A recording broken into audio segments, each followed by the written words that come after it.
Damai sahabat Oase Rohani Katolik dimanapun Anda berada, apa kabar Anda semua?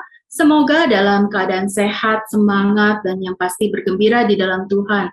Mungkin bagi Anda yang saat ini mengalami sakit, kekecewaan, ataupun kesulitan, semoga dalam hari-hari belakangan ini Anda akan semakin dikuatkan karena mendengarkan renungan-renungan dari acara kami Oase Rohani Katolik.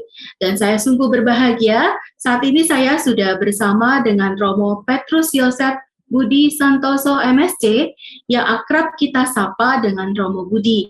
Dan mari sekarang kita menyapa dahulu Romo. Romo, apa kabar Romo? Salam kenal Romo. Yo, baik Elsa. Selamat. Sehat dan semangat ya Romo? Sehat, semangat. Dan terus berdoa.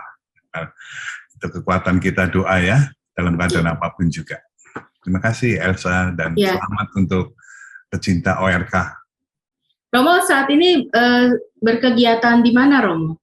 Saya sebagai staf di Provinsialat, saya tidak di paroki, tapi staf di Provinsialat, lebih khususnya bagian spiritualitas. Ya. Jadi saya sering memberi retret, memberikan pembinaan atau healing life heart gitu ya. Wah, luar biasa. Baik, untuk kita mulai acara ini, marilah kita awali dengan doa pembuka bersama dengan Romo Budi. Mari kita berdoa dalam nama Bapa dan Putra dan Roh Kudus. Amin. Ya Tuhan, Allah Bapa yang Maha Baik dan Maha Rahim, kami bersyukur atas segala rahmat kehidupan, rahmat cinta kasih, dan segala karunia yang telah Kau berikan kepada kami. Pada hari ini, kami hendak merenungkan bersama seluruh umat gereja tentang peringatan wajib Santa Maria yang berduka cita. Allah Bapa, sumber kasih yang ilahi, ketika putramu ditinggikan di salib, Engkau menghendaki bundanya berdiri di situ dan ikut menderita. Perkenankanlah agar gerejamu yang bersatu dengan Sang Bunda dalam sengsara Kristus boleh mengambil bagian dalam kebangkitannya dengan perantaraan Yesus Kristus Putramu Tuhan kami, yang bersama dengan Dikau dalam persatuan dengan Roh Kudus, hidup dan berkuasa Allah sepanjang segala masa. Amin. Bapa dan Putra dan Roh Kudus. Amin. Terima kasih Romo untuk doanya. Sahabat Oase Rohani Katolik, pada hari ini hari biasa Pekan Biasa ke-24 dan merupakan peringatan wajib Santa Perawan Maria berduka cita. Bacaan yang akan kita baca dan dengarkan bersama, bacaan dari surat kepada orang Ibrani, bab 5 ayat 7 sampai dengan 9. Saudara-saudara, dalam hidupnya sebagai manusia, Kristus telah mempersembahkan doa dan permohonan dengan ratap tangis dan keluhan kepada Dia yang sanggup menyelamatkannya dari maut. Dan karena kesalehannya, Ia telah didengarkan. Akan tetapi, sekalipun anak Allah, Yesus telah belajar menjadi taat, dan ini ternyata dari apa yang telah dideritanya. Dan sesudah mencapai kesempurnaan, Ia menjadi pokok keselamatan abadi bagi semua orang yang taat kepadanya. Demikianlah sabda Tuhan. Syukur kepada Allah. Marilah kita tanggapi dengan anggapan. Bersyukurlah kepada Tuhan sebab Ia baik. Bersyukurlah kepada Tuhan sebab Ia baik. Padamu ya Tuhan aku berlindung, janganlah sekali-kali aku mendapat malu. Luputkanlah aku oleh karena keadilan-Mu, sendengkanlah telingamu kepadaku, bersegeralah melepaskan daku. Bersyukurlah kepada Tuhan sebab Ia baik. Jadilah bagiku gunung batu tempat berlindung, dan kubu pertahanan untuk menyelamatkan daku. sebab Engkaulah bukit batu dan pertahananku. Oleh karena namamu, Engkau akan menuntun dan membimbing aku. Bersyukurlah kepada Tuhan, sebab Ia baik. Engkau akan mengeluarkan aku dari jaring yang dipasang orang terhadap aku, sebab Engkaulah tempat perlindunganku. Ke dalam tangan-Mu lah kuserahkan nyawaku. Sudilah membebaskan aku ya Tuhan, Allah yang setia. Bersyukurlah kepada Tuhan, sebab Ia baik. Tetapi aku kepadamu ya Tuhan, aku percaya. Aku berkata, Engkaulah Allahku. Masa hidupku ada dalam tangan-Mu. Lepaskanlah aku dari tangan musuh-musuhku, dan bebaskanlah aku dari tangan orang-orang yang mengejarku. Bersyukurlah kepada Tuhan, sebab Ia baik. Alangkah limpahnya kebaikan-Mu yang telah Kau simpan bagi orang yang takwa kepadamu, yang telah Kau lakukan di hadapan manusia, bagi orang yang berlindung padamu. Bersyukurlah kepada Tuhan, sebab Ia baik. Sahabat Oase Rohani Katolik, mari kita siapkan hati, kita akan mendengarkan Injil Suci dari Injil Yohanes, bab 19 ayat 25 sampai dengan 27. Haleluya, haleluya, haleluya. Haleluya, haleluya, haleluya. Berbahagialah engkau sang perawan Maria, sebab di bawah salib Tuhan engkau menjadi martir tanpa menumpahkan darahmu. Haleluya, haleluya, haleluya. Tuhan bersamamu. Dan bersama rohmu. Inilah Injil Suci menurut Yohanes. Dimuliakanlah Tuhan. Waktu Yesus bergantung di salib, di dekat salib itu berdirilah ibu Yesus dan saudara ibu Yesus, Maria, istri Kleofas, dan Maria Magdalena. Ketika Yesus melihat ibunya dan murid yang dikasihinya di sampingnya, berkatalah ia kepada ibunya, "Ibu, inilah anakmu." Kemudian katanya kepada muridnya, "Inilah ibumu."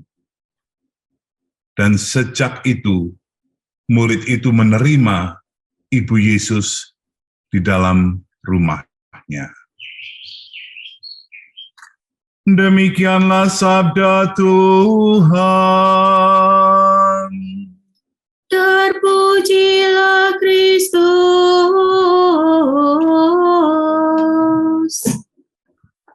Terima kasih Romo Budi untuk bacaan Injilnya.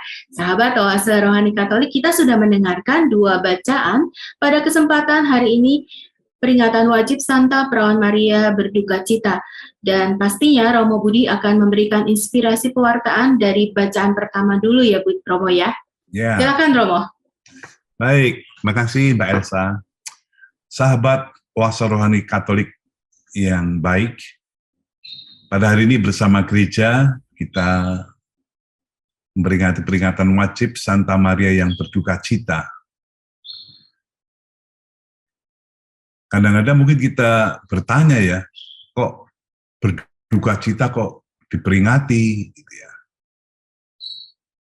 Tetapi kita harus tahu juga bahwa ini yang seringkali disebut pengalaman paradoksal. Apa artinya pengalaman paradoksal? Yaitu suatu pengalaman yang kita tidak pengen, ya, tetapi harus diterima karena ada, gitu ya.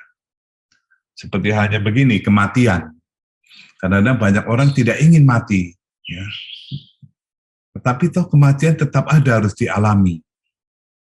Demikian juga hari ini, berduka cita, ya, menderita, itu kan sebenarnya manusia, kalau bisa aku tidak menderita, aku tidak berduka cita. Tapi toh kita tidak bisa menghindari bahwa duka cita adalah bagian dalam kehidupan kita, bagian dalam perjalanan hidup kita. Maka seringkali kita mendengar ada istilah suka dan duka, untung dan malang, sehat dan sakit. Nah, demikian juga hari ini secara khusus kita mau bersama gereja, kita mau mencoba merenungkan Santa Maria yang berduka cita. Sekali lagi, kita tidak ingin berduka cita, tetapi tidak bisa menghindari bahwa duka cita adalah bagian dari kehidupan kita. Hanya saya mau menekankan bahwa penderitaan, duka cita, bagi setiap orang beriman, bukanlah sia-sia. Karena Yesus sendiri telah mengatakan, barang siapa mau mengikuti aku, barang siapa mau menjadi murid-muridku, pertama-tama dia harus menyangkal dirinya, yang kedua harus memanggul salib dan mengikuti. Maka salib, duka cita, penderitaan adalah satu bagian integral di dalam kehidupan kita sebagai orang beriman kepada Yesus. Masalahnya, bagaimana kita memaknai penderitaan? Nah, kita mau belajar dari Bunda Maria dan Yesus sendiri sebagai putra Allah, apa makna penderitaan dikaitkan dengan keselamatan. Saudara-saudara yang terkasih, gelar Santa Maria berduka cita itu diberikan kepada Bunda Maria dengan menitik beratkan pada duka cita dan sengsaranya yang begitu hebat selama menjadi Bunda Yesus. Bahkan menurut tradisi gereja, duka cita Maria itu meliputi 7 peristiwa. 7 duka cita tersebut adalah, yang pertama, peristiwa pengungsian keluarga Kudus ke Mesir. Kita pasti ingat pada waktu Yesus bayi-bayi kecil akan dibunuh, maka Yusuf bersama Maria menyelamatkan. Lalu yang kedua, Yesus yang masih kanak-kanak yang hilang dan diketemukan di bait Allah. Yang ketiga, nubuat Simeon. Keempat, Bunda Maria berjumpa dengan Yesus dalam perjalanannya menuju Kalvari. Yang kelima, Bunda Maria berdiri di dekat kayu salib ketika Yesus disalibkan. Dan yang keenam, Bunda Maria memangku jenazah Yesus setelah ia diturunkan di kayu salib. Dan yang terakhir, ketujuh adalah ketika Yesus dimakamkan. Nah, itulah yang seringkali disebut apa? Bunda 7 kedukaan. Setiap duka cita yang diterima oleh Bunda Maria, ia selalu menghadapinya dengan kepercayaan sepenuhnya kepada Allah.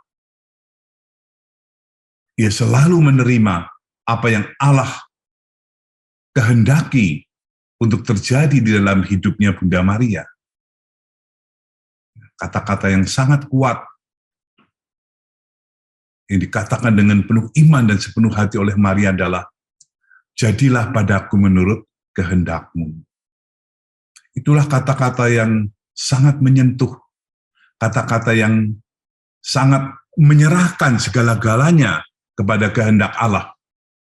Kata-kata yang mau mengungkapkan kepercayaan yang luar biasa, bahwa kehendak Allah lah yang paling sempurna. Nah, saudara-saudara yang terkasih, peringatan Santa Perawan Maria berduka cita mulai ada sejak kapan? Yaitu sejak abad ke-12. Baik, sekarang kita mulai membahas surat Ibrani ya, Mbak Elsa. Iya, Romo. Dalam Silakan. surat Ibrani 5:1-10 yang sudah dibacakan tadi, sebenarnya mau mengungkapkan tentang belajar dari ketaatan Yesus. Bahkan belajar dari ketaatan Yesus ketika dia menghadapi penderitaan. Bagaimana Yesus menghadapi penderitaannya, itulah yang mau kita coba renungkan di dalam surat Ibrani 5 ayat 7-9 ini.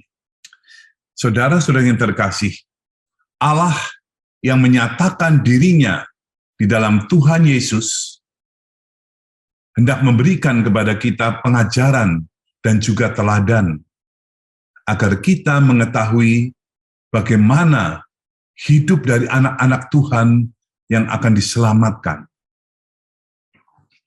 Dalam surat Ibrani tadi yang kita dengarkan pada hari ini, kita sebenarnya mau diajak untuk belajar suatu teladan hidup Yesus ketika di dunia ini. Bagaimana Tuhan Yesus itu menghadapi penderitaan. Kita mau belajar dari Tuhan Yesus dalam menghadapi penderitaannya.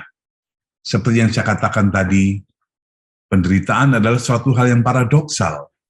Di satu pihak, kita ingin menghindari penderitaan, kalau boleh tidak menderita. Tetapi kenyataannya penderitaan adalah bagian dari kehidupan kita yang tidak bisa kita hindari dan tidak bisa kita tolak. Oleh karena itu, apa yang harus kita lakukan ketika menghadapi penderitaan, ketika harus memanggul salib dalam kehidupan kita masing-masing, salib di dalam keluarga kita masing-masing, salib di dalam komunitas pekerjaan kita, maka ada beberapa hal yang bisa kita pelajari dari Yesus sendiri ketika dia harus menderita memanggul salib. Yang pertama adalah doa. Berdoa. Saudara-saudari, ada istilah demikian. Jarak antara kesulitan dan pemecahannya hanya sejarak lutut dan lantai.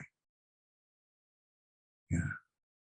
Jarak antara masalah dalam kehidupan dan pemecahannya, solusinya, itu hanya sejarak lutut dan lantai. Apa artinya ini? Apa artinya lutut dan lantai? Adalah ketika orang berdoa, dia bersujud, dia berlutut di hadapan Tuhan sebagai Sang Pencipta, sebagai Sang Pemelihara kehidupan, dan sebagai Sang Pengatur penyelenggara kehidupan. Allah Sang Kreator, Sang Pencipta, Allah Sang Reservator, Sang Pemelihara kehidupan, dan Allah Providentia Divina, Allah Sang Penyelenggara hidup. Maka sudah layak ketika kita yang diciptakan, kita yang dipelihara, dan kita yang diselenggarakan hidup kita ini oleh Allah, sudah selayaknya bahwa ketika kita ada masalah, ketika kita ada kesulitan, ketika kita ada penderitaan, maka berdoalah, maka bersujudlah. Lutut dan lantai bersatu. Dwelling in God dan berdoa. Karena doa adalah kuasa ilahi. Orang yang berdoa dengan penuh iman, penuh dengan cinta, penuh dengan harapan, maka Tuhan akan menjawabnya. Nah baik, jadi ketika ada permasalahan hidup, ada penderitaan hidup, maka hal yang pertama kita lakukan adalah berdoa. Dalam menghadapi penderitaannya, Tuhan Yesus itu berdoa, bahkan dengan ratap tangis tadi, dikatakan dalam ayat 7. Yesus sendiri berdoa. Nah, kalau Tuhan Yesus sendiri yang adalah Putra Allah berdoa, apalagi kita ini yang sangat lemah, tentunya tidak akan dapat lepas dari doa kepada Tuhan. Dwelling in God, sujud di hadiratnya. Sebab apa?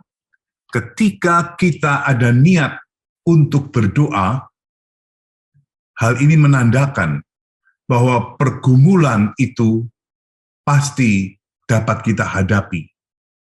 Kesulitan hidup, penderitaan hidup, pasti dapat kita hadapi. Ketika kita memanjatkan doa kepada Tuhan, maka itu artinya apa? Bahwa kita tidak sendiri menghadapi pergumulan itu, tetapi kita bersama dengan Tuhan. Kita menghadapi kesulitan itu bersama Tuhan dan di dalam Tuhan. with Him and in Him. Maka doa adalah kekuatan dan peneguhan bagi kita. Ketika kita memanjatkan doa, maka bukan lagi ketakutan yang akan menguasai diri kita, bukan lagi kecemasan atau kekhawatiran yang menguasai diri kita, tetapi kita akan dikuasai oleh kekuatan dan keyakinan dari Tuhan.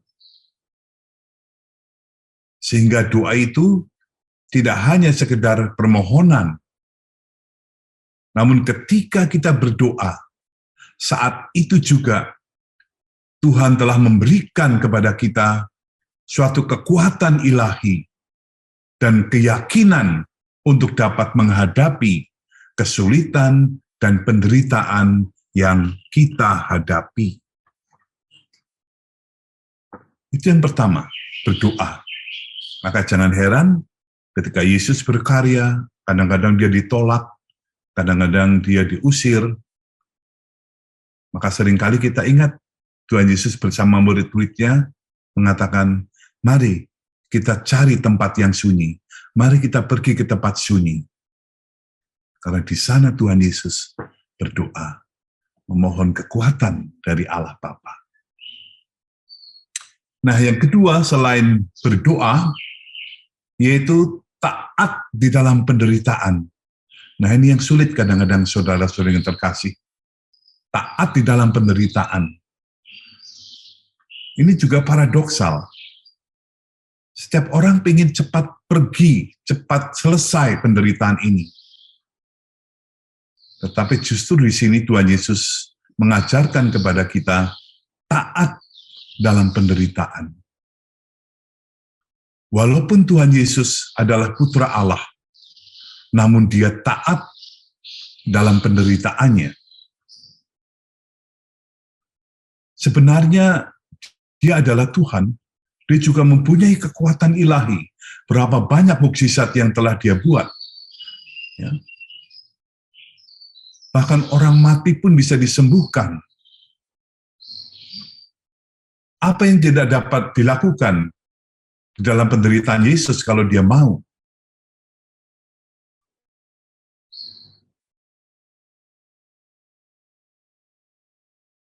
Waktu perjamuan masih ingat?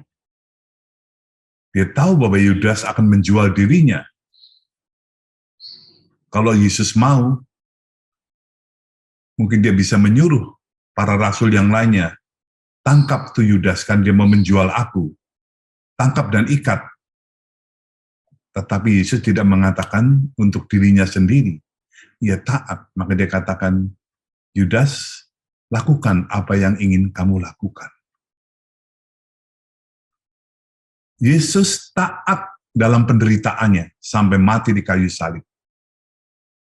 Hal ini menjadi teladan yang berharga bagi kita, bahwa bagaimana kita dapat meneladani ketaatan Tuhan Yesus dalam penderitaannya.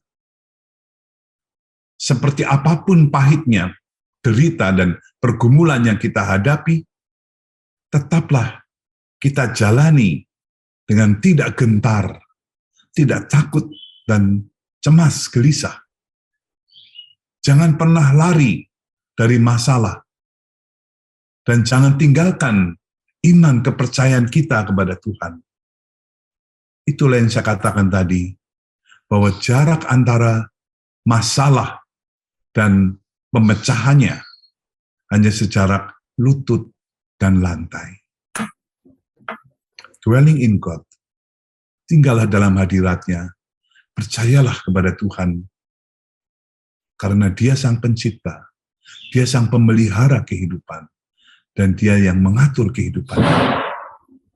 Bahkan sehelai rambut pun diperhitungkan, apalagi keseluruhan hidup kita. Itulah yang disebut taat pada saat penderitaan, bersama dia dan di dalam dia, with him and in him. Kita akan diberikan keberanian mengatasi kesulitan, penderitaan itu. Ya, baik. Terima kasih. Di balik pengalaman penderitaan ini, ada kemuliaan, ada rahmat keselamatan. Baik, yang ketiga apa? Yang ketiga adalah menerima dengan iman segala sesuatu. Dalam penderitaannya, Tuhan Yesus berdoa agar luput dari maut. Masih ingat di Taman Getsemani ketika dia sedang ketakutan luar biasa, dan dia sempat berdoa, Tuhan, kalau boleh, biarlah piala ini berlalu daripadaku. Tetapi, bukan kehendakku yang terjadi, tetapi kehendakmu-lah yang terjadi.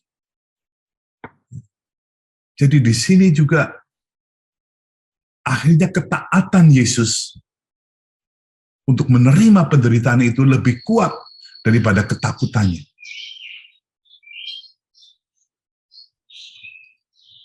Sama dengan doa Bunda Maria, aku ini hamba Tuhan, jadilah padaku menurut perkataan. Maka menerima dengan iman segala sesuatu, itu berarti berpegang pada kehendak Tuhan, daripada kehendak diri kita sendiri. Seperti yang tadi saya katakan, di dalam penderitaannya, Tuhan Yesus berdoa agar luput dari maut. Namun apa yang terjadi? Tetap Yesus mati dengan hina di kayu salib. Pasti bisa muncul pertanyaan, apakah tidak ada kuasa dari doa Tuhan Yesus? Masih ingat? Tuhan Yesus bukan berhenti pada, Tuhan, kalau boleh biarlah piala ini berlalu daripadaku. Tetapi Yesus mengakhiri dengan ketaatannya, tapi bukan kehendakku Tuhan, kehendak-Mu-lah yang terjadi. Yesus lebih taat kepada kehendak Allah dibandingkan kehendak kemanusiaannya. Nah, mari kita lihat lagi. Jika kita melihat dan memahami perbuatan dan kasih Tuhan, bisa saja iman kita goyah, bahkan meninggalkan iman kita. Namun, kita harus ingat bahwa kita tidak dapat mengukur dan menilai kebesaran perbuatan Tuhan dengan pikiran dan logika kita. Sekali lagi ini penting, kita tidak dapat mengukur dan menilai kebesaran perbuatan Tuhan dengan pikiran dan logika kita. Selama kita mempercayakan hidup kepada Tuhan dan tetap taat, walaupun yang terjadi tidak seperti yang kita harapkan dan pikirkan terjadi dalam hidup kita, namun yang Tuhan lakukan adalah yang terbaik bagi kita. Apakah doa Tuhan Yesus tidak dikabulkan untuk luput dari maut? Dari logika manusia, tentu jawabannya tidak dikabulkan. Dia mati di kayu salib. Namun dari rencana besar Tuhan, apa yang terjadi ternyata jauh lebih besar. Jauh lebih besar. Lihatlah, apa yang terjadi pada hari ketiga setelah kematian Yesus.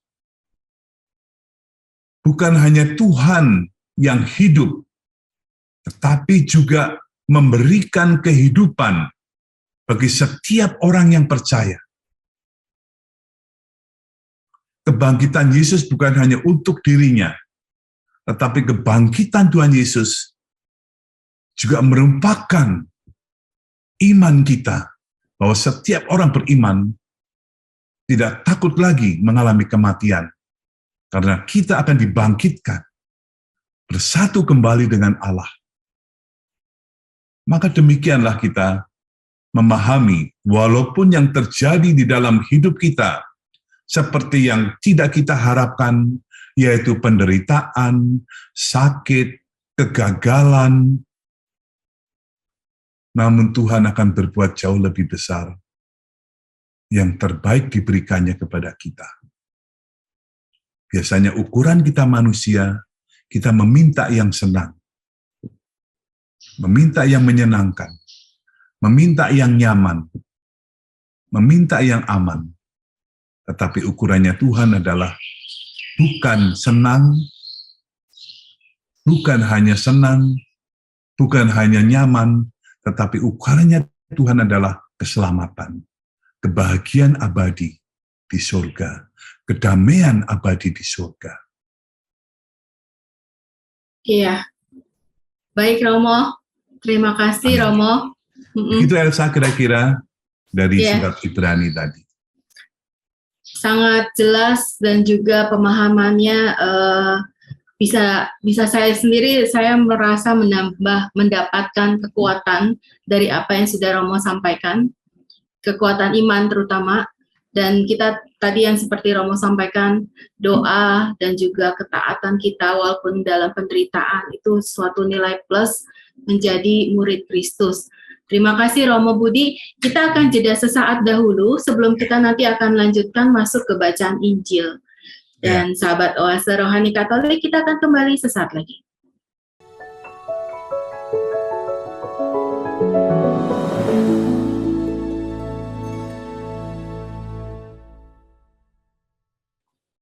Terima kasih Anda masih bersama dengan kami, sahabat Oase Rohani Katolik, masih bersama dengan Romo Petrus Yosef Budi Santoso MSc, yang akrab kita sapa dengan Romo Budi, dan saya Patricia Elsa. Kita tadi sudah mendengarkan pada sesi pertama, inspirasi pewartaan dari bacaan kepada orang Ibrani, surat kepada orang Ibrani, dan tadi Romo sudah memaparkan begitu luar biasa, begitu jelas, dan juga pastinya semakin menguatkan yang mendengarkan atau menyaksikan acara Oase Rohani Katolik pada hari ini. Dan sekarang Romo akan melanjutkan kembali pembahasan dari Injil Yohanes bab 19 ayat 25 sampai dengan 27. Romo Budi, dipersilakan. Baik. Karena singkat saya ulang sebentar ya Injilnya, Yohanes 19, 25-27. Dekat salib Yesus berdiri ibunya dan saudara ibunya Maria, istri Kleopas dan Maria Magdalena. Ketika Yesus melihat ibunya dan murid yang dikasihinya di sampingnya, berkatalah ia kepada ibunya, "Ibu, inilah anakmu." Kemudian katanya kepada muridnya, "Inilah ibumu." Dan sejak saat itu, murid itu menerima dia dalam rumahnya. Saudara-saudara yang terkasih, pencinta ORK, peringatan Santa Perawan Maria Bunda Berduka Cita hari ini mengungkapkan Maria sebagai teladan sempurna dari seseorang yang tetap setia berdiri di kayu salib sampai saat kematian putranya. Tindakan kasih sedemikian mengungkapkan kemauan Maria untuk menanggung pencobaan macam apapun, kesulitan apapun, dan penderitaan sengsara yang bagaimanapun beratnya akan dapat tetap bersama dengan Yesus. Berdoa untuknya dan mendukung dia, walaupun hal ini berarti harus menyaksikan kematian Yesus, putranya sendiri yang begitu mengenaskan di atas kayu salib. Bayangkan saudara-saudara yang terkasih, bayangkan betapa pedihnya hati Maria selagi dia menyaksikan segala ketidakadilan yang menimpa putranya dan juga sekarang penderitaannya di atas kayu salib. Maria hanya dapat memandang putranya dengan kesedihan yang begitu mendalam sambil berdoa kepada Yahweh Allah Israel. Maria dengan setia berada di dekat salib putranya itu, darah dagingnya sendiri, dan sungguh, Maria sungguh memang seorang bunda yang sejati. Sebagaimana telah dinubuatkan oleh Simeon, hati Maria akan ditembus oleh sebilah pedang penderitaan. Akan tetapi, fiat Maria yang tanpa syarat, dan karena fiatnya, aku ini hamba Tuhan, jadilah padaku kehendakmu, yang keluar dari kedalaman hatinya, maka Maria mampu untuk menerima semua penderitaan yang harus ditanggungnya. Maria berdiri tegak di bawah salib putranya sebagai seorang yang menjadi model bagi kita semua dengan jawaban ya-nya, fiat-nya kepada kehendak Allah secara berulang kali. Baik pada saat-saat susah maupun saat-saat penuh kegembiraan. Di Bukit Kalvari, Maria menunjukkan kepada kita bagaimana kita juga dapat berdiri dengan setia di dekat salib Yesus. Maka kalau kita melihat merenungkan patung Pieta, Maria yang mengandung di dalam rahimnya melalui Roh Kudus, ia melahirkan Yesus, ia merawat Yesus, ia membesarkan Yesus, dia mengikuti Yesus, menemani Yesus, bahkan sampai pada perjalanan salibnya. Bahkan dia ketika diturunkan dari salib, kembali Maria menerima Yesus di dalam rahimnya, di dalam pangkuannya. Dan itulah patung Pieta. Apa arti Pieta? Pieta adalah kesetiaan. Berarti teladan Maria yang luar biasa adalah dia setia mendampingi putranya Yesus Kristus. Ia setia di dalam penderitaannya. Karena Maria juga mempunyai magnifikat, nyanyian jiwa. Jiwaku memuliakan Tuhan. Hatiku bersukaria karena Dia Juru Selamat. Amin. Makasih Mbak Esa. Ya, terima kasih Romo. Dan sahabat Oase Rohani Katolik, kita sudah mendengarkan inspirasi pewartaan dan juga kabar baik Injil dari bacaan-bacaan pada hari ini. Dan semoga Anda yang menyaksikan ataupun juga mendengarkan acara kami semakin dikuatkan secara iman, harapan, dan kasih. Dan yang pasti Romo Budi juga selalu diberikan kesehatan ya Romo. Amin. Terima kasih untuk waktu dan kesempatan dan juga renungan yang luar biasa. Dan pastinya kita akan berjumpa lagi di kesempatan lain dan kita akan mengakhiri acara Oase Rohani Katolik ini. Kita akan memohon doa dan berkat melalui Romo Budi. Silakan Romo.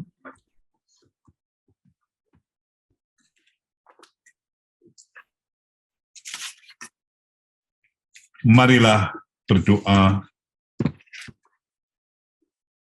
Allah Bapa, sumber penghiburan, setelah menerima firman-Mu, semoga kami semakin dikuatkan. Semoga kami semakin rendah hati. Semoga kami dapat belajar teladan dari Bunda Maria maupun Yesus putranya dalam memanggul, menerima salib penderitaannya. Ya Tuhan Yesus,